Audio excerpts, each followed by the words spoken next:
اگر ہم نے کرائی، اور بہت کلیئر ہے سلمان اکرم راجہ اس میں، اور بیشتر پی ٹی آئی کے وہ لیڈر جو اصل میں خان صاحب کے ساتھ ہیں، ان کی ویژن کے ساتھ ہیں، ایک آزاد جمہوری پاکستان کے ساتھ ہیں، ان کی بھی یہی رائے ہے کہ اگر ہم نے کر لی، ہم اس جعلی حکومت کو سٹیمپ آف اوتھینٹسٹی، ہم اس کو کہہ دیں گے کہ جی اب ہم نے ان کی ریٹ مان لی ہے، اس کے بعد جو بھی آئینی ترمیمیں یہ لے کے آئیں گے ہمیں قبول ہوں گی، اور جو عاصم منیر نے پاکستان کے ساتھ 1.5 سال میں کیا ہے، اور اس سے پہلے جو باجوہ نے کیا ہے، آپ نے اس کو تسلیم کر لیا ہے، اور اس کی اجارہ داری، اس کا قبضہ، اس کی تباہی، اس کی بربادی، اس کی قتل و غارت، ماؤں بہنوں بیٹیوں کی عزت جو لوٹی گئی ہے، اس کو آپ جو ہے تصدیق کر دیں گے کہ یہ ٹھیک ہے۔ یہ ایک بہت بڑی بات میں کر رہا ہوں۔ خان صاحب کو کسی بھی طریقے سے، اگر جو لوگ سن رہے ہیں، اگر سلمان اکرم راجہ سن رہے ہیں، حامد خان سن رہے ہیں، اگر وہ خان صاحب کو بس یہ کہیں کہ خان صاحب آپ نے کسی حالت میں آپ نے اس بات کو نہیں ماننا کہ جی یہ 26ویں آئینی امینڈمنٹ جو ہے اس کو قبول کیا جائے، اور پی ٹی آئی جو ہے کنسنسس کے ساتھ اس کو لے کے چلے۔ میں ان امینڈمنٹس کے متعلق بہت دفعہ بات ہو چکی ہے، بہت لوگوں نے بھی بات ہو چکی ہے۔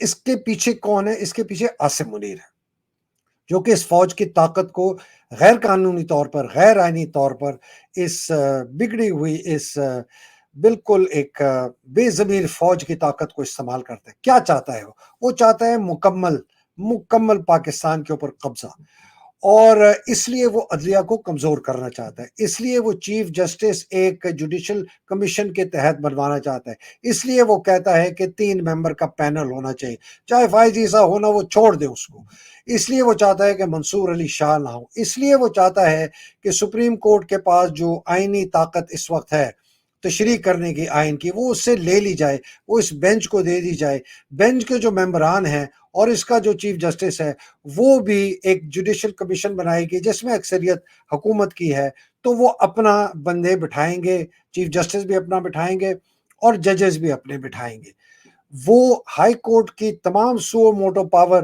بھی لے لیں گے، وہ سپریم کورٹ کی تمام سو موٹو پاور جو از خود وہ نوٹس لیتا ہے کیسز کا وہ بھی لے لیں گے، وہ ہائی کورٹ کے اندر سے جو کیس نہیں پسند آیا کہ چل رہا ہے وہ جناب اٹھا کے کسی اور کے کورٹ کے حوالے کر دیں گے، مطلب بالکل عدلیہ کو مفلوج کر دیں گے۔ اور کیوں کہ عدلیہ ابھی تک سپیریئر جوڈیشری بیشتر آزاد ہے، اور اس کا آپ نے دیکھا تھا جو سپریم کورٹ نے کل فیصلہ دے دیا کہ الیکشن کمیشن پابند ہے ریزرو سیٹ پی ٹی آئی کو دینے کے لیے، انہوں نے جو الیکشن ایکٹ ہمارے فیصلے کے بعد پاس کیا ہے وہ لاگو نہیں ہوتا ہمارے اس فیصلے پہ، تو یہ بہت بڑا سٹیپ۔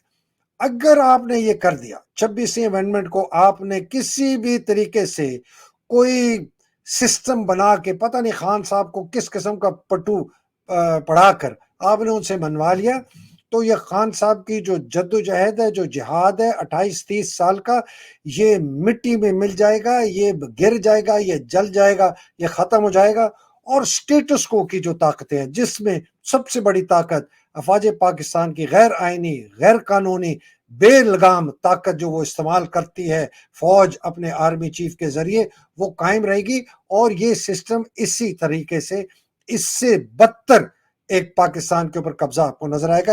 یہ میری بڑی کلیئر اس کے اوپر پوزیشن ہے۔ اب آ جائیں جی فضل الرحمان صاحب پہ۔ فضل الرحمان صاحب کے اوپر میری رائے پہلے دن سے اور آج بھی اور اس کے بعد بھی وہی رہے گی کہ فضل الرحمان بالکل اعتماد والا آدمی نہیں ہے، یہ ڈاکو ہے، یہ چور ہے، یہ فراڈ ہے، یہ فریبی ہے۔ وہ پی ٹی آئی کے ساتھ اس لیے اس وقت مل رہا ہے کہ اس کو طاقت ہے، اس کے پاس بارگیننگ چپ بہت ہے، وہ اپنے جو ہے باتیں منوا سکتا ہے جو منوانا چاہتا ہے فوج سے، اور جو پی ڈی ایم کی حکومت کے لوگ ہیں بلاول سے، نواز سے، زرداری سے، یہ اور کچھ نہیں، وہ اپنی سیاست بھی بچا رہا ہے اور اپنے لیے مراد بھی حاصل کر رہا ہے آگے سے۔ پی ٹی آئی کا ایک پوزیشن ہونی چاہیے صرف اور صرف فضل الرحمان صاحب کے ساتھ، کہ فضل الرحمان یہ 26ویں امینڈمنٹ یہ اسمبلی نہیں پاس کر سکتی، آپ لوگ شاید بھول گئے ہیں، بھول نہیں تو یاد دلاتا ہوں۔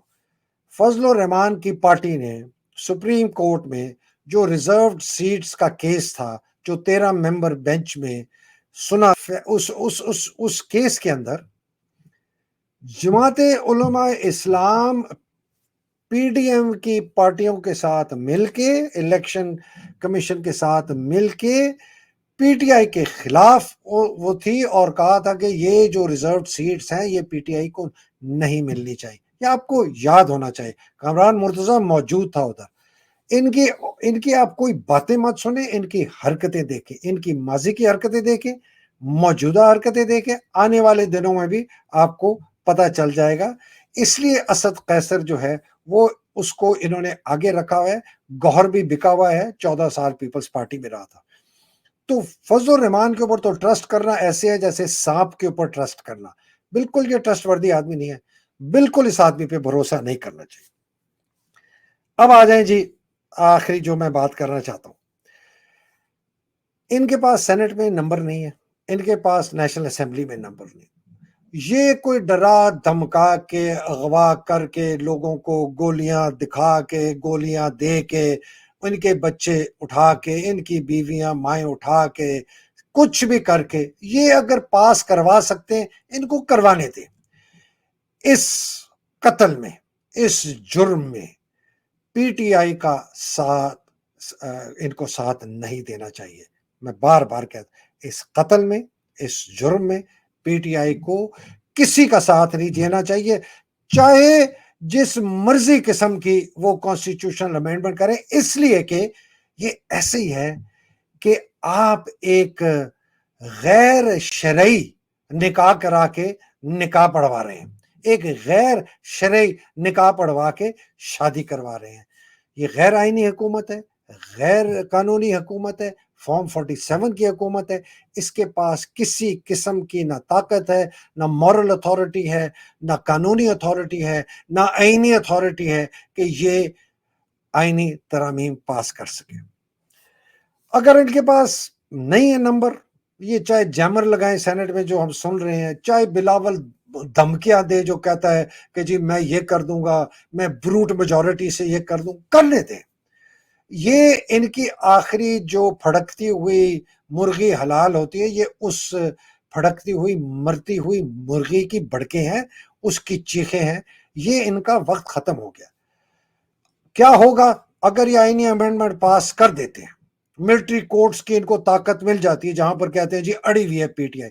اول تو پی ٹی آئی کو اس سے بالکل علیحدہ ہونا چاہیے کہ ہم تم مانتے ہیں۔ ملٹری کورٹ سے کیا چاہتے ہیں؟ خان صاحب کی ٹرائل چاہتے ہیں ملٹری کورٹس میں، خان صاحب کو عمر قید دینا چاہتے ہیں، سزائے موت دینا چاہتے ہیں، پی ٹی آئی کو بین کرنا چاہتے ہیں، فوج کو بے لگام طاقت کو 10 گنا اور بڑھانا چاہتے ہیں، عاصم کو اگلے 10 15 20 سال تک اس کو آپ آرمی چیف رکھنا چاہتے ہیں کہ وہ اس ملک کی ایسے کی تیسی کر دیں۔ یہ ہے دراصل سارا سٹیٹس کو کا پیچھے مقصد۔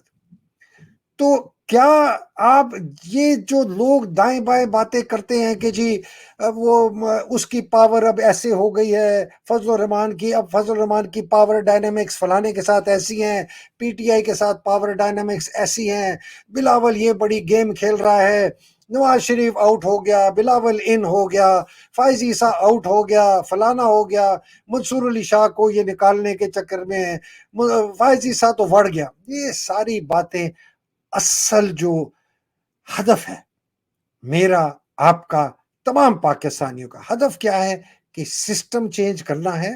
سسٹم کیا ہے کہ اس ملک پر جو بے لگام بے قابو طاقت ہے فوج کی، جو اس کا آرمی چیف استعمال کرتا ہے اور اس ملک پر قبضہ کرتا ہے، تمام ادارے تباہ کرتا ہے، عدلیہ کو تباہ کیا، پولیس کو تباہ کیا، سول سروسز کو تباہ کیا، میڈیا کو تباہ کیا، ہر جگہ تباہ کیا، معیشت کو تباہ کر دیا۔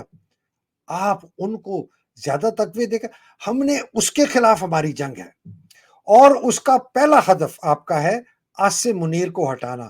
جب تک عاصم منیر کو نہیں ہٹائیں گے، باقی یہ کٹ پتلیاں ہیں، یہ بلاول، یہ زرداری، یہ شباز، نواز، یہ مریم، یہ تو ڈھیر ہو جائیں گے جس دن عاصم گیا.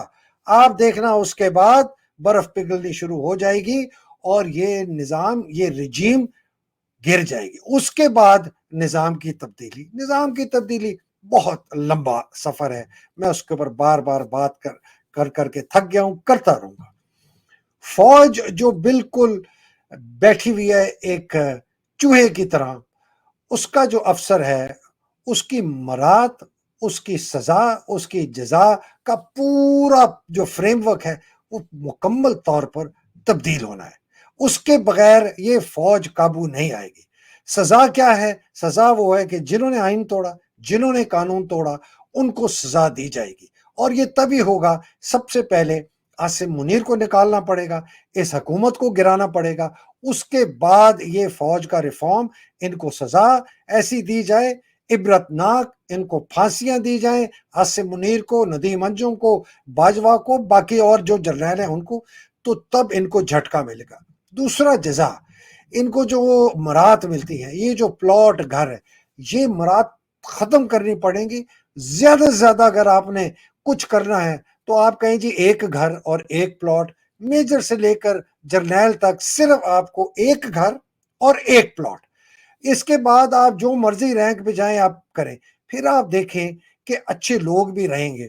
پھر آپ دیکھیں گے کہ یہ اتنے سر جھکا کے اپنے بالا افسر کے غیر قانونی اور غیر آئینی احکامات نہیں مانیں گے. یہ بڑا سمپل فارمولا ہے، اس کے اندر کوئی راکٹ سائنس نہیں ہے. ہاں، راکٹ سائنس کس میں ہے کہ ان کو ہٹایا کیسے جائے.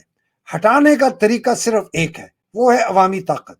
عوامی طاقت باہر نکلے گی، اپنا مظاہرہ کرے گی، ان کو اتنا خوف ڈرائے گی جس طرح بنگلہ دیش کے آرمی چیف کو ڈرایا گیا تھا تو اس نے چھوڑ دیا حسینہ کو. اسی طرح جرنیلوں کو، نیچے جونیئر جرنل کو، بریگیڈیئروں کو اتنا خوف آ جائے کہ اگر ہم نے اس کو نہیں ہٹایا، عاصم کو، اس کے جرنیلوں کے ٹولے کو نہیں ہٹایا تو ہم بھی مارے جائیں گے.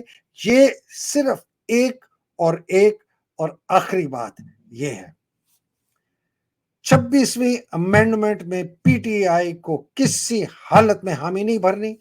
خان صاحب اگر حامی بھر لیں گے کسی وجہ سے بہت بڑا نقصان کریں گے، اپنا بھی، اپنی پارٹی کا بھی، پاکستان کا بھی، اور اس موجودہ نظام کو بہت مضبوط کریں گے. یہ ہے جی میری بہت ہمبل گزارش ہے پی ٹی آئی والوں سے، ان کے قائدین سے، پی ٹی آئی کے ورکر سے، پاکستان کے لوگوں سے، نوجوانوں سے اور خان صاحب سے. اب تک کے لیے اجازت دیجیے. اللہ سبحانہ تعالیٰ آپ کو حفظ و امان میں رکھے، پاکستان کو حفظ و امان میں رکھے، پاکستان کے حقیقی آزادی کی جنگ لڑنے والوں کو حفظ و امان میں رکھے. خاص طور پہ ہمارے جو نوجوان ہیں، جو نڈر ہیں اور جو بیچارے قید میں ہیں، خان صاحب اور باقی بچے، بوڑھے، نوجوان، اللہ سبحانہ تعالیٰ ان کو رہائی دے، خان صاحب کی بہنوں کو رہائی دے، اور جو بیچارے شہید ہو گئے اللہ سبحانہ تعالیٰ ان کے درجات بلند کرے. پاکستان زندہ باد، پاکستان پائندہ باد. الہی آمین. السلام علیکم. خدا حافظ.